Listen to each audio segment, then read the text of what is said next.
Welcome to This Explainer. Today, we're diving into a radically paradigm-shifting idea from neuroscience, and it has to do with how memory reconsolidation works.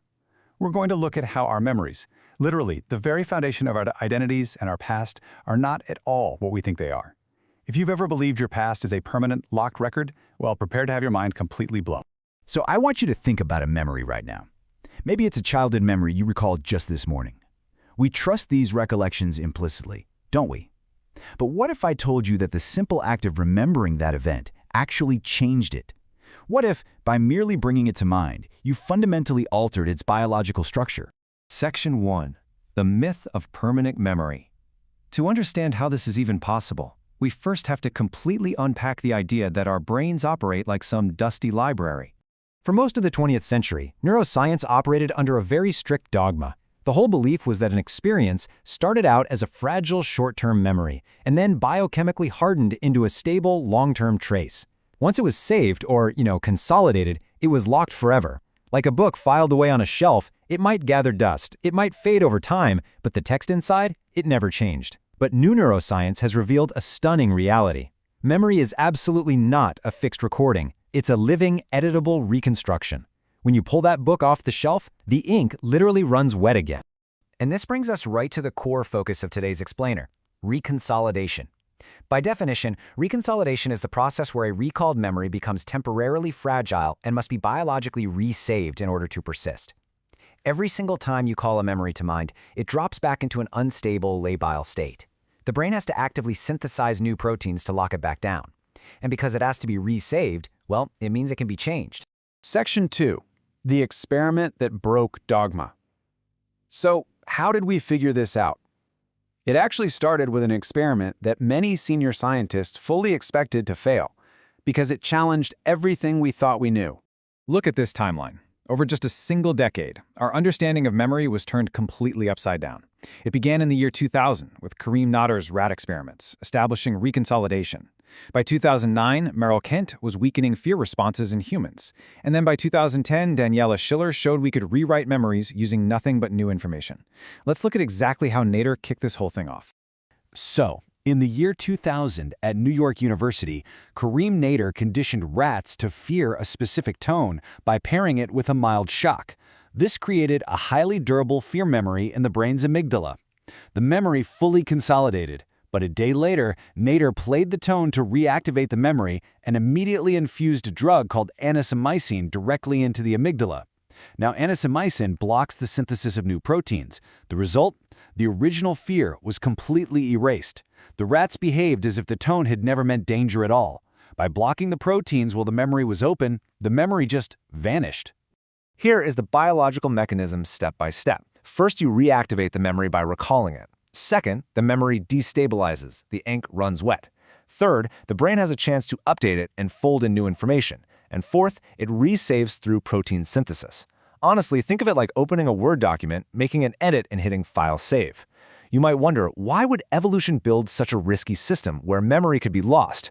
Well, because the world changes. A memory from last year might desperately need updating based on what you learned today. Evolution prefers a flexible, updated map of reality over a stale, outdated copy. Section 3. The 6-hour edit window. Because, as you can probably guess, you can't edit that document forever. There's a very specific biological time frame where these edits can be made. That magic number is roughly 6. For about 6 hours after a memory is recalled, it stays labile and completely open to change. This is the reconsolidation window. Once those 6 hours pass, the proteins have done their job, the memory restabilizes, and the window firmly shuts until the next time you recall it. Section 4. Erasing fear without erasing facts. This naturally leads us to an incredibly provocative idea. If we have a 6-hour window where memory is essentially soft, can we intentionally use that window in humans to stop suffering? When scientists tested this in humans, obviously they couldn't just inject protein blockers directly into a human amygdala. But in 2009, researchers used a common, safe blood pressure medication called propranolol, which basically blunts the brain's stress chemical noradrenaline. They had volunteers form a fear memory of a spider.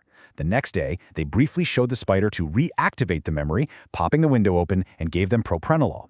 In the placebo group, both the fear and the factual memory remained perfectly intact. But in the propranolol group, the physiological startle fear was totally erased, yet their factual memory was completely intact. They kept the fact, but the fear was rewritten right out of the memory.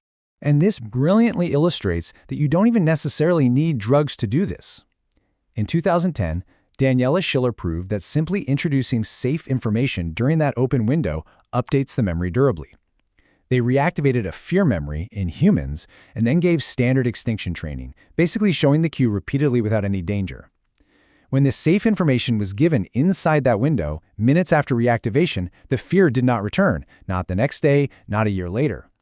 But when it was given outside the window, the fear came back normally. Timing is everything here.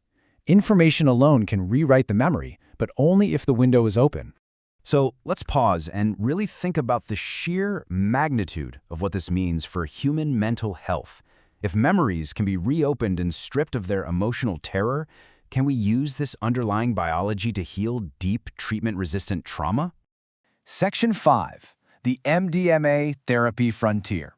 This exact question has brought researchers right to the cutting-edge frontier of therapeutic science, exploring applications for conditions like PTSD. To really grasp this, we have to look at what trauma actually is on a neurological level.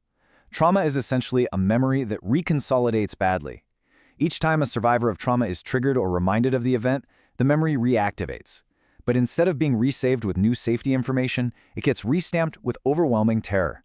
The reconsolidation window, which is literally supposed to help us adapt, becomes this devastating trap, driving the fear deeper and deeper every single time it opens. So the crucial point here is how emerging approaches, specifically MDMA-assisted therapy, aim to interrupt this vicious cycle. Looking purely at the scientific mechanisms, researchers hypothesize that MDMA does something really unique while the memory is open. It raises oxytocin and serotonin. It dramatically dampens the amygdala's fear reactivity. It promotes neuroplasticity and creates a profound felt sense of safety. The working theory is that the patient can reactivate the traumatic memory without being completely overwhelmed by it. The reconsolidation window opens, but because of the altered emotional state, the memory is refiled without all that terror welded to it. It just becomes something that happened in the past, rather than something that feels like it's happening to them right now. Section 6. An editable, hopeful past. The implications of memory reconsolidation force us to completely reevaluate our relationship with our own histories. However, it's vital that we ground our excitement in scientific reality, and the sources give us some very honest cautions to keep in mind. First, the edit window doesn't just magically open on command. It depends on complex boundary conditions like how old or how strong the memory is. Second, while the results for MDMA therapy are super promising in trials, the reconsolidation mechanism behind it is still a hypothesis. It's not a proven fact yet. We also must recognize the scientific boundaries of manipulating memory. If memories can be updated, they can theoretically be distorted, which presents incredibly complex challenges for clinicians. Finally, the substances used in this research are heavily controlled, and these procedures absolutely require highly supervised clinical settings, not self-experimentation. But even with these necessary guardrails, the core takeaway from this explainer is incredibly powerful. We are not just carrying around permanent, unchangeable recordings of our past. As the source material beautifully puts it, the mind was built to update itself. The past is a reconstruction. And that means a memory that has held someone in fear for decades is not a life sentence written in stone. Under the right conditions, our oldest, deepest wounds can be gently reopened and resaved, just a little bit lighter than before. So I'll leave you with this. What memory would you want to update?